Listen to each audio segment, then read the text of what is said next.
Welcome to the Futurist Public Intellectual. It's another election year, and yes, folks, we are talking about Donald Trump again. Even though he has not been convicted of anything, in a legal system that presumes people to be innocent until proven guilty, state governments now want to get into the business of punishing people without legal justification. Recently, Colorado and Maine both decided to remove Trump from their ballots for the primaries. These states used Section 3 of the 14th Amendment to justify the removal of Trump from their ballots. But what's strange is that there's no precedent regarding the protocol for violators of this constitutional provision. First of all, it's unclear whether Donald Trump engaged in insurrection or rebellion. If Trump was leading the charge against the Capitol on January 6, 2021, then sure, that would be a very plausible claim. But Trump wasn't actually present at the riots. At the rally right before the riots, Trump said, quote, "I know that everyone here will soon be marching over to the Capitol building to peacefully and patriotically make your voices heard today." End quote. The fact that people became violent and stormed the Capitol doesn't change the fact that Trump himself did not explicitly condone violence. But let's say, for the sake of argument, that Trump did engage in insurrection.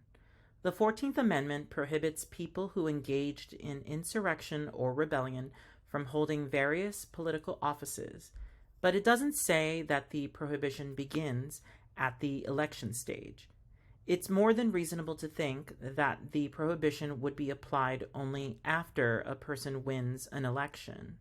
After all, if the person in question loses the election anyway, it would be a moot point whether they should be allowed to hold office in accordance with the 14th Amendment, particularly since Trump hasn't been convicted of any charges related to January 6 yet. It's hard to justify why state governments are prematurely making decisions for the public. From a strategic perspective, the Democrats are again making a bad PR decision. Going after Trump with these criminal charges may backfire already as it is. These ballot removals may simply paint the party as cowards who are willing to use any dirty tactic to win. Harvard law professor Lawrence Lessig wrote a Slate editorial urging the Supreme Court to unanimously strike down Colorado's ballot removal. He makes a scholarly argument that the office of president was deliberately left out of Section 3. Its absence is actually glaring, and Lessig makes a great point. I won't oversimplify his nuanced argument here, so if you're interested, you should read his article. In any case, if a liberal Harvard law professor who explicitly states his hatred for Donald Trump at the outset of his article can objectively see that Colorado was mistaken in its interpretation of constitutional law, then we should all be willing to recognize that this insurrectionist ban that the Democrats want to use to cudgel Trump into submission is tenuous at best.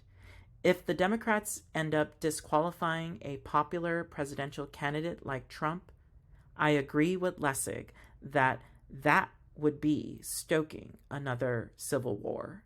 Let's not do that. Thank you for listening to the Futurist Public Intellectual.